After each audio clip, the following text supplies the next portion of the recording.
Mga ka-farmers, kuha muna tayo. Pahinga muna tayo sa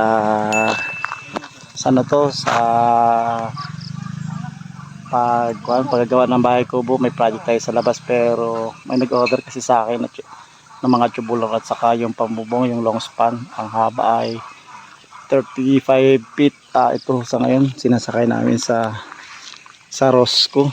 Ayan, ganyan ho siya kahaba, mga ka-farmers. Ayan, kasi hindi ho kami, mayroon kasing guho doon na daan na hindi makatawid yung aking elf.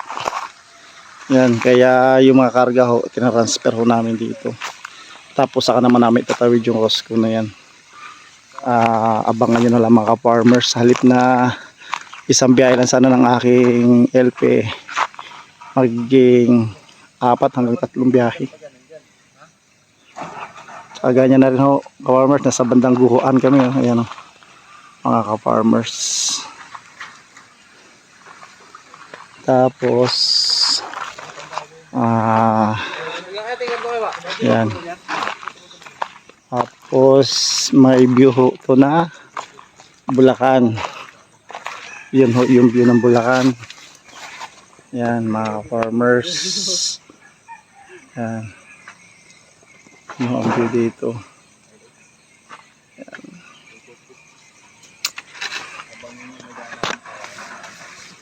Mga ka-farmers, samahan nyo kami sa pag-deliver. Tingnan namin kung ano ang laro nito.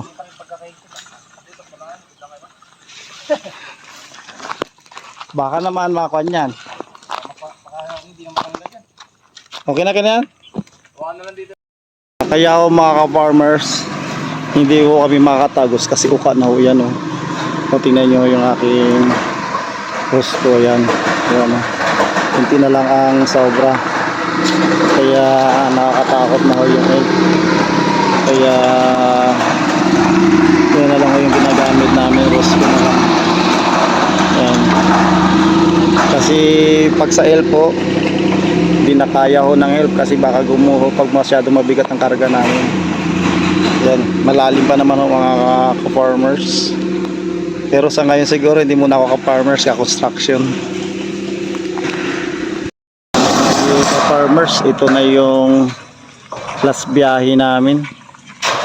Ito na yung last biyahe namin. Bali pang 3 biyahe namin. Kinuha namin ng 3 biyahe. Yan. Yan. Gitna. Pasalaw mo sa gitna. Yan, mga ka-farmers. Last biyahe na namin yan. Yan. Itulak mo pa dito kayo Hindi bali magkuha ng konti dun sa harap, kuya, sa likod, kasi baka mabali yung sa harap na yan, no. Yung katulad yung sakay kanina, kasarapan nyo yung pangalawang biyahe. Okay na. Yan.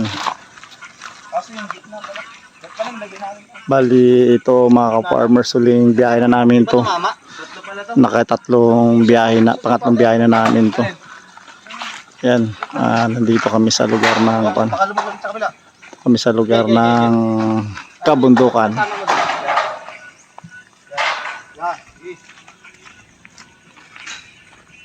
Dalawa na. Mga ka-farmers, ang hirap ng daan.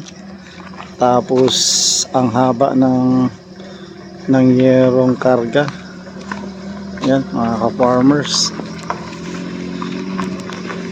Yan, hirap ng daan.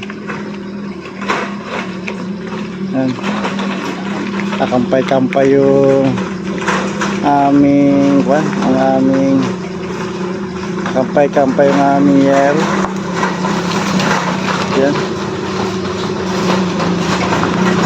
Hirap kasi mga ka-farmers ng daan.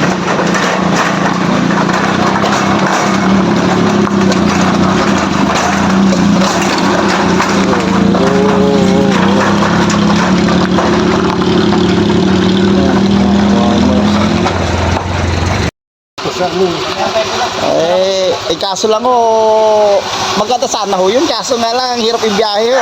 Pero mo yung isang elf po ang isang elf 4 na biyahe ko.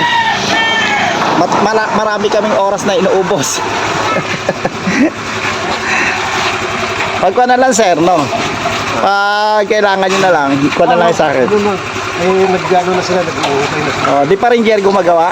Hindi ho eh, si ano,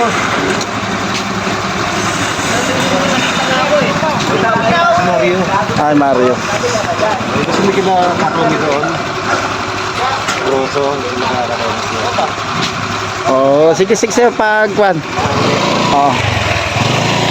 Mga ka-farmers, bali ito, tapos na kami magpan. Tapos na kami Isang utos ng ano yan eh. tapos na kami mag-deliver. Yan, bali dito pala ho yan ikakabit. Mga ka-farmers. Dito yan ikakabit. Ayan.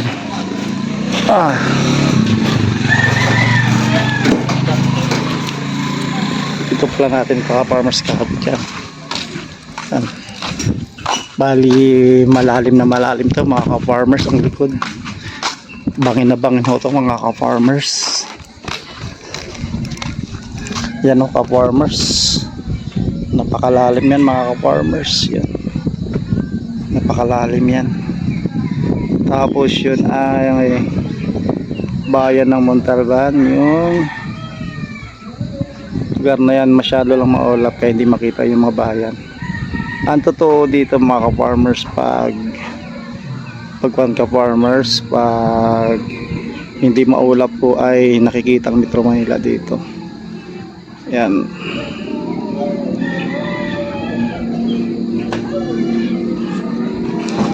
Mga farmers, magandang hapon. Salamat sa panonood, paki-like, share, subscribe. Hindi muna tayo ngayon ka-farmers sa bahay kubo, kundi ka-construction muna tayo.